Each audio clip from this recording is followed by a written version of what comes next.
Good evening दोस्तों। मेरा नाम है निखिल कुमार और मैं मैथ्स विद निखिल में आप सभी का स्वागत करता हूं। अगर आप भी RRB NTPC CBT 2 and ALP CBT 2 की तैयारी कर रहे हैं तो आइए जुड़िए मेरे साथ। ठीक है, मैं आपको कंप्लीट तैयारी कराने वाला हूं दोनों एग्जामों के लिए। तो देखिए, हम पहले क्वेश्चन पर चलते हैं। अगला क्वेश्चन देखिए, दो अंकों की एक धनात्मक संख्या ऐसी होती है कि उसके अंकों का गुणनफल 24 है। जब संख्या में 18 जोड़ा जाता है तो अंकों का परस्पर स्थान बदल जाता है। ठीक है, परस्पर स्थान बदल बदल जाता है। दी गई संख्या को पूर्ण वर्ग बनाने के लिए उसमें कौन सी न्यूनतम धनात्मक संख्या घटाई जानी चाहिए। देखिए जी, अब आप एक चीज जानते हैं कि 24 अगर मैं बनाना चाहूं तो देखो कितना सरल क्वेश्चन है। एक तो मैं कर सकता हूं 6 चौक 24 और एक कर सकता हूं मैं 4 छिक्के 24। ठीक है, अब ये कह रहा है कि जब संख्या में 18 जोड़ा जाता है तो अंक परस्पर बदल जाते हैं। मैं कह रहा हूं ये यानी कि 24 में क्या कह रहा है, ये कह रहा है अगर मैं 24 में 18 जोड़ दूं, यानी कि लो जी 24, ठीक है, प्लस 18, तो अंक परस्पर बदल जाते हैं। हासिल 1 42। हाँ जी, बदल गए अंक परस्पर। ठीक है, तो कह रहा है परस्पर बदल जाते हैं। तो देखो, एक तो इसमें से यहां से लाऊं तो ये तो 46 बना, और इसकी बात करूं तो ये कितना है, ये 64 है। ठीक है, अब ये कह रहा है देखो क्या, कि दी गई संख्या को पूर्ण वर्ग बनाने के लिए उसमें से कौन सी न्यूनतम संख्या घटाई जाए। पूर्ण वर्ग बनाने के लिए तो आप परस्पर बदल जाते हैं। ठीक है जी, पूर्ण वर्ग बनाने के लिए कौन सी संख्या घटाई जाए। ठीक है, 10 घटाओगे 12, घटाओगे 30, तो इसमें से आप घटा दो 10, और 10 घटाओगे तो 36 बन जाएगा, और 36 एक पूर्ण वर्ग है। Option number 4। अगला क्वेश्चन देखिए, एक व्यक्ति 3 मिनट में 825 मीटर चलता है, उसकी गति किलोमीटर पर घंटा में कितनी होगी। फॉर्मूला तो आप अच्छे से जानते हो, दूरी बराबर स्पीड इनटू टाइम। दूरी कितनी है, 825 है।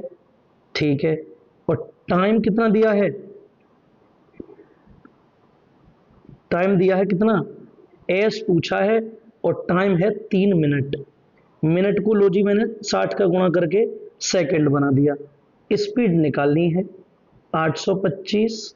ठीक है जी, 825 3 गुणा 60, ये क्या आया, ये तो आया जी मीटर पर सेकंड में, लेकिन आपको काय में बनाना है, आपको किलोमीटर पर घंटा में ले जाना है। तो आप क्या करेंगे, 18/5 से गुणा कर देंगे। ठीक है, अब इसकी काट पीट कर लो आप।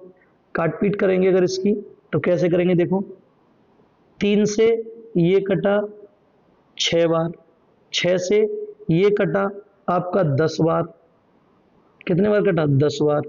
ठीक है ना, और 5 से 5 से इसे काटोगे तो ये कितनी बार कटेगा, 16 पंजे 80, 55 25, डिवाइड बाई 10, यानी कि एस बराबर आ जाएगा 16.5 किलोमीटर पर घंटा।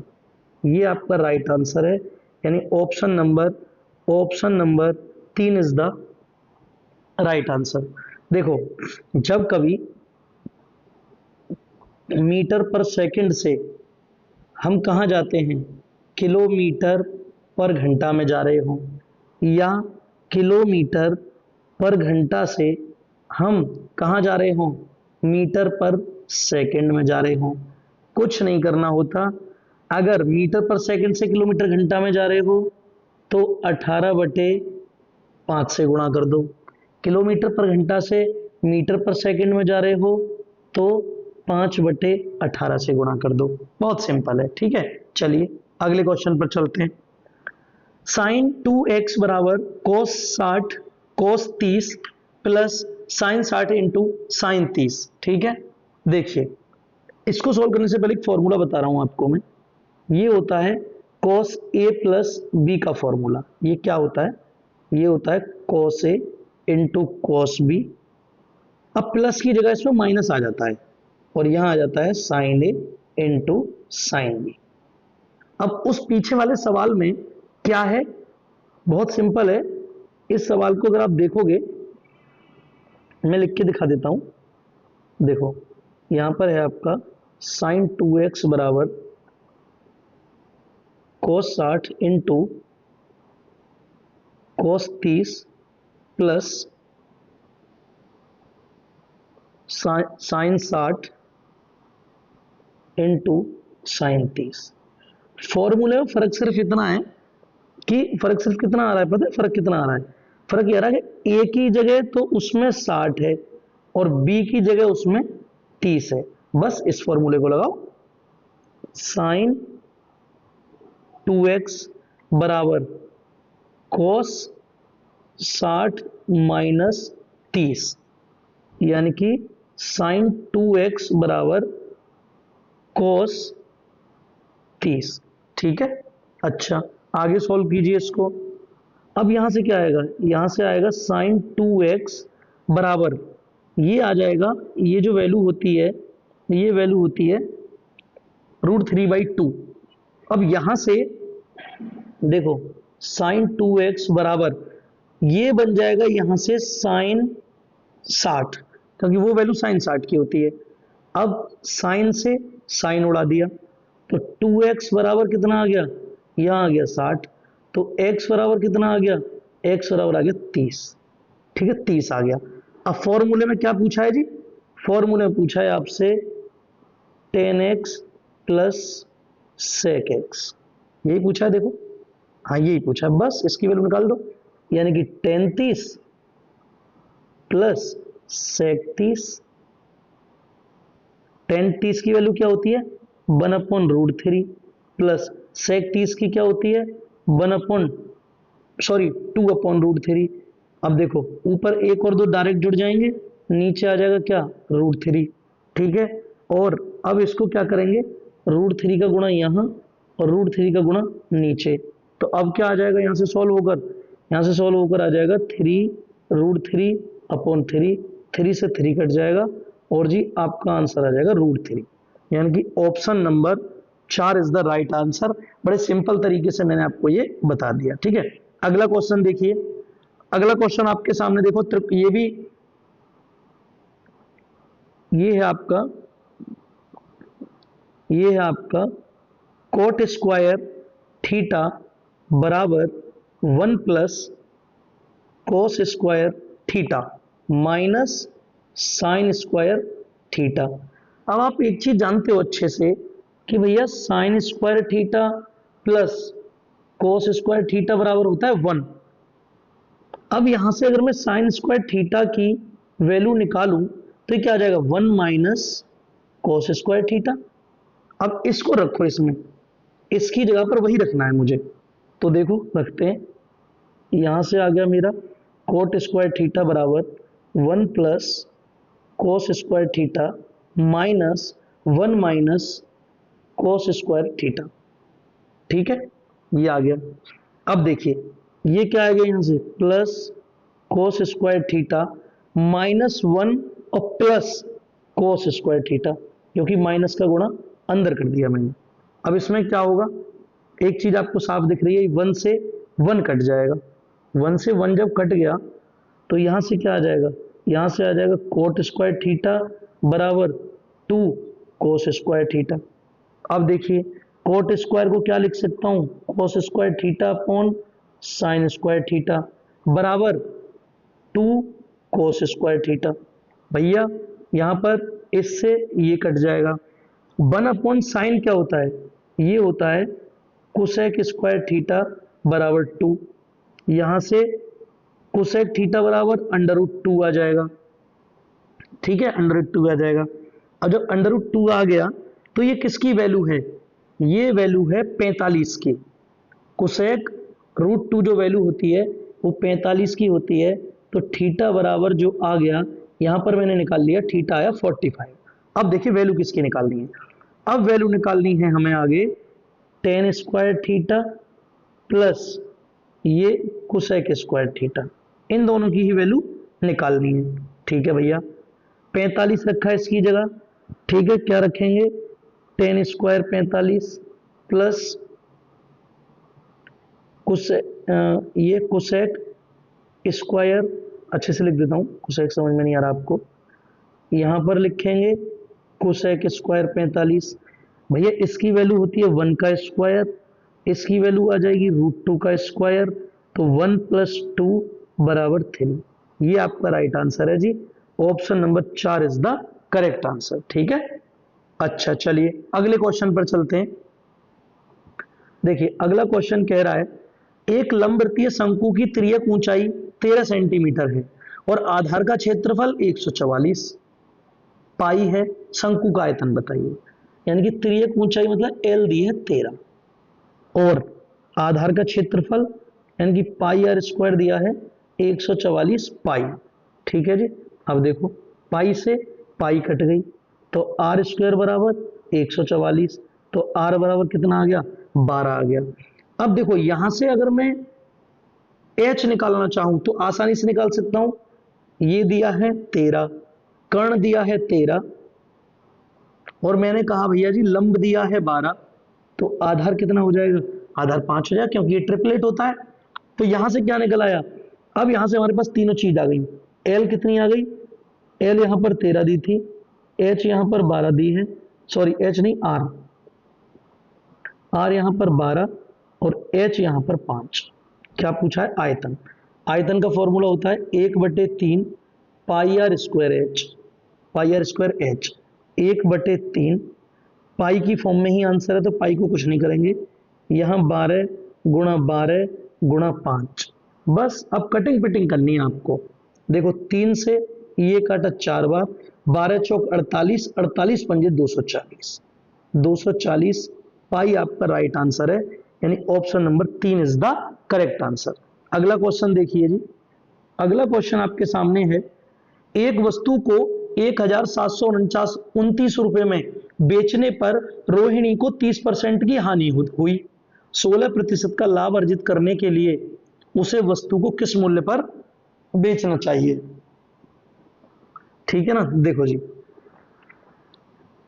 अगर आपको इस क्वेश्चन को करना है तो मैं आपको एक बहुत सिंपल तरीके से बता दूं, अगर तो देखो 729 गुणा कितने की हानि हुई है, 30% की, यानी कि 10 पर 3 की हानि होगी तो 7 में बेचा, गुणा 16% का फ्रिक्शन क्या होता है, 16% का जो फ्रिक्शन होता है वो 4/25 होता है, यानी कि 4 का लाभ हुआ है, यानी भैया 29 में बेचा होगा, 25 में खरीद कर, हो गया ना। अब देखो अब काट पीट करनी है बस आपको। काट पीट कैसे करनी है, 7 से काटोगे इसको, 7 दूनी 14, ठीक है, 7 चौक 28, ठीक है, और 7 7 49, ठीक है। ये 2 बार काटेंगे इसको 5 से और ये 5 बार काटेंगे, यानी कि अब आप क्या देख रहे हैं, अब हम ये देख रहे हैं कि देखो 2 का गुणा करो पहले, यानी कि 2 7 14 हासिल 1, ठीक है, और 2 चौक 8 और 1 9 और 2 दूनी 4। अब आगे हमें कुछ नहीं करना, 494 गुणा 29, 494 गुणा 29 डिवाइड बाई 5, इससे सॉल्व करना। 29 चौक कितने होते हैं जी, 29 का गुणा 4 में करोगे तो ये आ जाएगा 116, 11 बचे, 29 निम्मा होते हैं 261, 2 7 2, यहां से 2 आ जाएगा, 27 बचे, ठीक है, हासिल 29 चौक फिर 116, तो भैया 3 हासिल 1 और 13 और 1 14, यानी कि 143 डिवाइड बाई 5, ठीक है। अब आप इसको सॉल्व करोगे तो क्या आएगा, देखो 5 5 दूनी 10, 4 बचे, 5 अट्ठे 40, 3 बचे, 5 छिक्के 30, 2 बचे, और 5 25, 1 बचा, दशमलव लगा लिया 2, यानी कि 2865.20, यानी कि option number 3 is the right answer. अगला क्वेश्चन देखिए जी, अगला क्वेश्चन आपके सामने है, कह रहा है कि राहुल ने एक निश्चित मूलधन को 2 वर्षों के लिए 60% वार्षिक चक्रवृद्धि ब्याज की दर से निवेश किया जो वार्षिक रूप से संयोजित होता है। यदि 2 वर्ष के अंत में उसे 11,700 रुपये ब्याज प्राप्त होता है तो उसने आरंभ में कितना निवेश किया था। कुछ नहीं करना आपको, 60% है, 60% की फ्रिक्शन 3/5। मैंने क्या बताया था, जो हर होता है 2 साल का हो तो स्क्वायर, 3 साल का हो तो क्यूब, यानी कि 5 का स्क्वायर 25, पहला साल, दूसरा साल, फर्स्ट ईयर, सेकेंड ईयर। 25 का 60% यानी 3/5, 25, 15। यहां पे भी 3/5 निकालूंगा, कितना आ जाएगा 15। अब जब बात दूसरे साल की आती है तो हम क्या करते हैं, हम करते हैं कि इसका भी ब्याज पर ब्याज मिलता है। तो मैं 15 का अगर 3/5 निकालूं तो यहां आ जाएगा 9। ठीक है ना, कितना आ गया, 9 आ गया। सीआई कितना बना, यहां से सीआई बना 15 दूनी 30 और 9 39। लेकिन वो कह रहा है 39 नहीं है, 39 नहीं है, ये है 11,700। एक की वैल्यू कितनी आएगी जी, एक की वैल्यू आ जाएगी 300। जब एक की वैल्यू 300 आ गई तो 25 की वैल्यू निकाल दो, 25 में 300 का गुणा कर दो और 25 तिया 75, 00। लो जी, 7,500 आपका राइट आंसर है। इससे ज्यादा सरल आप ये देखो, मैंने ना कोई फ्रिक्शन के दम पर ही मैंने कितना इजी बना दिया इस क्वेश्चन को, सेकंडों में कर देंगे आप। एग्जाम में जब बैठेंगे ना आप सीबीटी 2 के एग्जाम में, ऐसा लगेगा आपको कि ये सब तो मैं घर पे करके आया हूं, बच्चों वाले सवाल लगेंगे आपको ये। चलिए अगले क्वेश्चन पर चलते हैं। देखिए जी, मध्यिका 15, 2, 7, 8, 11, 5 और 14 की मध्यिका क्या है। देखिए 15, 2, 7, 8, 11 और 5, 14, इसकी मध्यिका पूछिए। ठीक है, क्या पूछिए, इसकी मध्यिका पूछिए। मध्यिका का रूल क्या होता है, सबसे पहले आरोही क्रम में लगाइए, पहली स्टेप आरोही क्रम में लगाइए।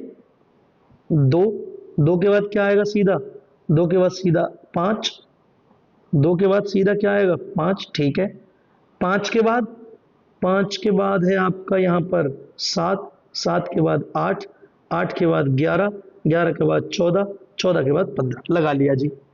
उसके बाद संख्याएं गिनिए, आप संख्या गिनो, यानी कि 1, 2, 3, 4, 5, 6, 7, यानी n बराबर 7 आया। जब n बराबर 7 का मतलब है कि ये एक विषम आया। होता क्या है, अगर n विषम आ जाए तो क्या करते हैं, n+1/2वां पद होगा।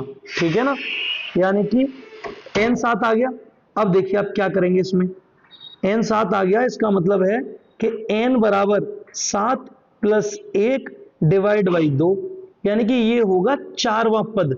अब आप अपने आंसर में जाकर 4वां पद चेक कैसे करेंगे, देखिए 1, 2, 3, 4, 8 is the right answer. 3 step में आपका आंसर खत्म हो जाएगा। अगले क्वेश्चन पर चलते हैं। देखिए अगला क्वेश्चन कह रहा है आपसे, ए 75% कार्य को 30 दिनों में कर सकता है जबकि बी उसी कार्य का 50% 18 दिनों में कर सकता है। यदि वे एक साथ कार्य करते हैं तो कार्य का कितना भाग एक दिन में हो जाएगा। अब एक बात बताइए आप, ए 75% काम को 30 दिनों में कर सकते। देखो हमें काम तो 100% कराना है, ऐसा तो है नहीं कि आपने कोई काम वाला बुलाया और आप आधा काम करवा के उसे भगा दोगे। हम तो चाहते हैं काम पूरा हो। एक बात बताइए, ए अगर 75% काम को 30 दिनों में करता है, 30 दिनों में, तो भैया 100% काम कितने दिन में करेगा, 100% काम करेगा 40 दिन में। ठीक है, यानी कि ए इस काम को पूरा करेगा 40 दिन में। ठीक है भैया, अब एक चीज और देखिए, अब बी क्या करता है, बी 50% काम को कितने दिन में करता है, 18 दिन में। तो भैया मुझे तो 100% कराना है, तो 100% काम को कितने दिन में करेगा, 36 दिन में। इसका मतलब 20 पूरे काम को कितने दिन में करेगा, 36 दिन में। अब यहां से एलसीएम ले लिया मैंने। एलसीएम जब मैंने लिया तो एलसीएम आया मेरा 360, 40 का भाग लगाऊंगा 9 और 36 का भाग लगाऊंगा 10। अब कह रहा है तो कार्य का कितना भाग एक दिन में हो जाएगा। तो भैया ए और बी एक दिन में कितना काम करते हैं जी, 19 काम करते हैं एक दिन में। तो 19 काम 360 का, यानी 19/300 काम हो जाएगा एक दिन में। Option number 4 is the right answer. अगले क्वेश्चन पर चलते हैं। अगला क्वेश्चन देखिए, साधारण ब्याज पर एक निश्चित मूलधन 3 वर्षों में 12% प्रति वर्ष की दर से 3400 रुपये हो जाता है, मूलधन बताइए। आपको क्या करना होता है, इस सवाल में मैंने बताया था कि 100 मान लिया, 100 थी, मैंने मान लिया, माना प्रिंसिपल जो था वो 100 था, ठीक है। अब ये क्या है, ये दिया है मूलधन, तो प्रिंसिपल क्या होता है, प्रिंसिपल होता है मूलधन, क्या सॉरी ये दिया है अमाउंट, मिश्रधन। मिश्रधन क्या होता है, मूलधन प्लस ब्याज। तो मूलधन ये था प्लस 36%, 36 ब्याज मिल गई, ये क्या बन गया, ये मिश्रधन बन गया, और ये मिश्रधन 3400 के बराबर है, यानी 136 की वैल्यू कितनी है, 3400 है। अब एक चीज देखिए आप, 17 से 8 बार, 17 से 200 बार, 2 से 4 बार, 2 से 100 बार, ठीक है। अब क्या करना है आपको, अब कुछ नहीं करना, आपको 100% की वैल्यू निकालनी है। तो 25 का गुणा इधर कर दो, 25 का गुणा इधर कर दो, बस 100 इधर बन गया, और ये कितनी आई 100 की value 2500। Option number 4 is the right answer. अगला क्वेश्चन देखिए, ये क्वेश्चन मैं आपको करा चुका हूं पहले ही, ठीक है, दोबारा 2 बार लग गया ये क्वेश्चन। तो देखिए मैंने आपको सारे सवाल करा दिए, ठीक है। वीडियो अच्छी लगी हो तो वीडियो को लाइक कीजिए, चैनल को सब्सक्राइब कीजिए। आप चिंता मत कीजिए, आप बस जो क्वेश्चन मैं करा रहा हूं इन क्वेश्चन को आप डेली बेस पे कीजिए, इनकी प्रैक्टिस कीजिए। ये सारे PYQ क्वेश्चन हैं, और जो इंपोर्टेंट क्वेश्चन मुझे लगते हैं वो क्वेश्चन मैं लाता हूं, एक भी क्वेश्चन बाहर नहीं जाएगा इससे। Thank you so much for watching my video.